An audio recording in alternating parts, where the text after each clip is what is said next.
Warning. The following broadcast is not approved by your teacher, university, politician, or government. Side effects may include skepticism, better reasoning skills, liberty, peace, and an escape from the woke. Welcome to the show. I am your host, LB Muniz, and this is the Been Awake podcast for better sense making. We go live Tuesdays and Wednesdays around 9-10 p.m. depending on what time zone I'm in X Spaces, formerly known as Twitter.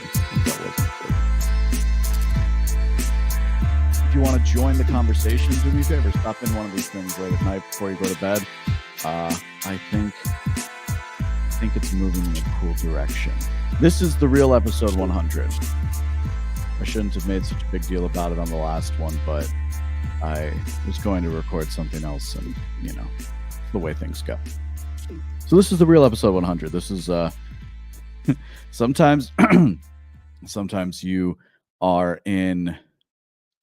Sometimes you've been on the road all day. You get to your hotel, you lie down, and you think you're going to stay awake, and you fall asleep and sleep through a timer that you set for in a bed. So this is the real episode 100. Thank you so much for everybody who's been on the journey so far. Thank you to anybody who's new listening to this. I hope you've been liking the recent episodes. It has been fun to make them, and we're going to continue on a philosophical bent for this episode. And I want to talk a little bit about hierarchy and relationships. When someone's awarded a PhD, they are granted the degree Doctor of Philosophy. Now, while this term began being used in the 19th century, the meaning is ancient. In order to be awarded the title, one must contribute something new to the field of study they are pursuing. Only then are they considered to be a true lover of wisdom by the modern university. That's the root of a philosopher. The name means to love wisdom or truth, not to know it per se or even to claim access to it, but to love it and its pursuit. The university system may be corrupted. It may even never have been right, but it did serve a certain purpose. Taking some time to study a particular thing in depth grants one a certain mastery and understanding. Of course, this can be done outside the university, and the alternate media landscape is filled with experts of various kinds. Expertise, after all, is a fairly human thing, it turns out. This being said, I want to talk about a fundamental idea: hierarchy. I'm not sure how you initially responded to that word, but if you had any kind of reflexive mental flinch, I would say that's exactly why we need to have this conversation. But first, an anecdote.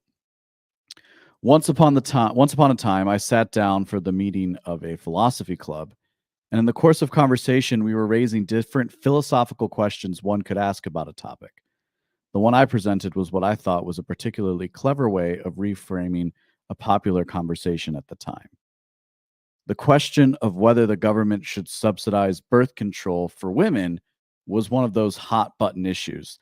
The desire for subsidization of birth control is actually a sign of women's inferiority, I argued.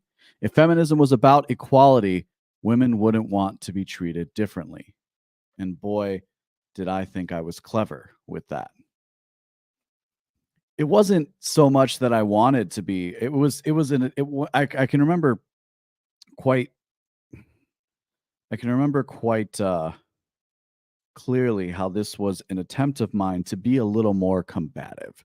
I was getting a little more politically a little more politically involved, a little more politically active. I had been taking in a lot of libertarian ideas, and I was like, okay, cool. This is one way to try and have a political philosophical conversation. My attempt should have been obvious. By engaging with feminism's stated goal of equality, one could dismantle the policy prescriptions that were put out by them. Now, the point of this story isn't about the argument that I was making at the time or that I presented in the philosophy club. In fact, I really wouldn't make that argument today because I don't subscribe to the same sorts of presuppositions. But the other part of the reason why is what came next. Now, my professor didn't bristle at this politically charged statement the way I think maybe other professors would in his place. He didn't care that I asked that question the way that he did.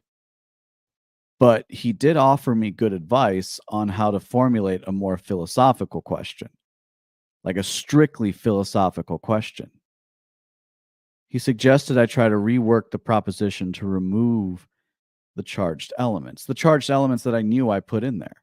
After all, rhetoric is not philosophy. Now, I'm not saying I haven't and don't continue to engage in rhetorical arguments since that day, because they work. Rhetorical arguments work very well. But I am saying I learned an important lesson about how to ask better questions and find deeper understanding. So let's pose the question properly in the spirit for a love of wisdom so that we have an avenue for exploration. To do this, we must also consider equality. I don't think we can have one without the other, as I'm going to get into. We live in a world that strives for equality and says that to make things equal is to make things good. This is the impulse that worms its way into the kinds of conversations we have both in our real lives and in the lives we live on the internet. In particular, this debate between hierarchy and equality has become one of the focal points for most of our modern political discourse. Whether it's openly stated or not, it's there. It's at the center. It's not quite the center, but it's very close to the center of everything that politics disagrees about. Humans are hierarchical. There is, for better or worse, a ranking that occurs within any social group, from a polity all the way down to your friends and family. In the military and business, defined hierarchies help organizations execute more efficiently. It's one of the reasons why it works. As you become more hierarchical, you can become more organized. It's within our nature, therefore, to fall into a hierarchy. But by the same token, we're also egalitarian. We recognize members of our family and our broader culture as having a sameness to us. It's something that helps form bonds and relationships that has given all of our lives meaning beyond simply existing as a beast that needs to eat, sleep, and remove itself of waste. And in turn, those bonds lead into some sort of hierarchical organization. This is all to say that there is a tension between these two ideas, one that arises because there is some degree of truth. The rhetorical thing to do, the thing that we all kind of do a little more reflexively, in part because we're raised in this modern democracy, we're just kind of thrown into it, right? But the rhetorical thing to do is to advocate for moving in one direction or another, either towards hierarchy or towards equality. What complicates things is how many different ways we can define those terms. This sort of rhetorical approach is useful because it triggers us on a level beyond mere reason. It makes us feel one thing is more right than the other. Rarely is anything a question of absolutes. Rarely is anything a question of pure will. Most of us live, and not most of us, all of us live in a world of trade-offs. So this is a matter of trade-offs. Our primitive consequences for embracing more egalitarian or hierarchical relationships led us to the world we inherit today, the world that we are thrown in the middle of. A world we enter without anything resembling a clear perspective. There's an unanswered presupposition we haven't talked about quite yet. Why would So we recognize that there's this debate between hierarchy and equality. The Hegelians would turn it into a dialectic, and all that's meant in a couple of ways, but in the Hegelian sense, it's meant that these are two seemingly contradictory ideas that need to come together to form a greater idea, a greater understanding, an act that Hegel called sublimation. And before Hegel, the philosophical world was dominated by Leibniz. Leibniz was somebody who proposed monadology, which basically means that everything is made of these things called monads, and monads contain everything within them. So the nature of everything is within everything. I'd have to go back and read my Leibniz to refresh my monadology 101, but it's the belief that everything is made up of small particles that in themselves also contain everything.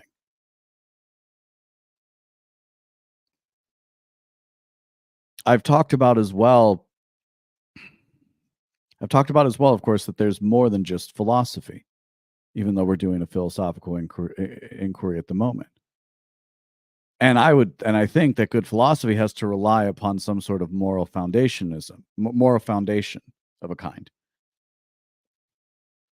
Philosophy can explore that moral foundation, question its veracity, question whether it's a good thing or a bad thing, but it requires some sort of foundation that heretofore comes from our religious sensibilities. I've talked about before how I operate from a philosophically skeptical position. That's why I made sure to mention before that it's the love of wisdom and truth. It's not to say that one has it or one doesn't have it. It's to say one loves it and one wants to pursue it, because that's what you do for one you love.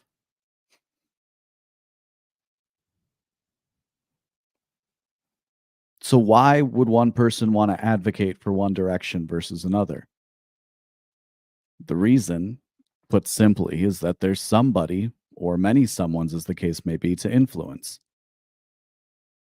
This goes to the matter of volatility and the validity of either side being absolutely right.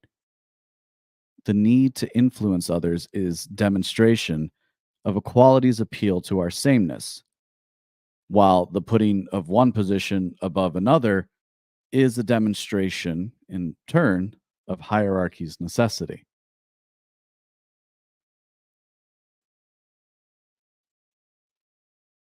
It's more than one or the other. And this is what I like to call the symphony. And the symphony is what I think we should all be pursuing when we engage in philosophical inquiry. It doesn't mean there isn't right or wrong, because there is. But what gets lost in questions of right or wrong sometimes, and it gets lost not in that people don't care about it, but in that measure of equality that I was talking about before, the belief in our sameness at a fundamental level. Let's just take, for example, the common and popular understanding of how human beings developed from smaller, disparate groups into larger, more functional cities and civilizations. It's very easy that when the people you interact with 99% of the time are either your direct relatives, extended relatives, or somebody who's been living next to you your entire life, it's very easy to see how those bonds, those relationships that you have, form a stable foundation on which you can build a hierarchy. Because in the natural course of things, you would discover that one person is better at throwing a spear, one person is better at weaving a basket, one person is better at settling disputes that arise, and perhaps even one person is better at speaking to the beyond and calling upon the spirits, or in a proper form, for intercession of Lord God. So as people become more organized, there's a necessary hierarchy that evolves from that. So why do we have such a bristling to hierarchy? Why is it not talked about as much as equality is? Because we hear equality being reinforced from all corners of our current culture. In fact, the cult of diversity, equity, and inclusion has a derivative of that word equality in its name. Now, that version of equality is defined as equal outcome, to again put things simply. Before that, people believed equal opportunity should be something that should be sought for. And most people thought that sounded like a good idea. However, hierarchy is essential. It's endemic. It's inescapable. And so, despite that drive for making things equal, hierarchies remained. Now, in the world of the world we all navigate, the world of trade-offs, a problem presented itself to people. They either had to admit that there wasn't a 100% efficacy rate to the ideas of strict equality, but instead they've doubled down, and we have a lot of the cultural consequences we have today. So yes, it is important to remember that hierarchy is natural. And for a lot of people, they need to be walked down that path gently because they have such a reflexive bristling to it because of the programming of an egalitarian culture. A culture that puts equality before everything else, including stability of a society, which is a contradiction to the natural order. I hope you all like this episode. Do me a favor, if you would, go to binawake.com, subscribe your email address, and follow me on X at the LB Muniz.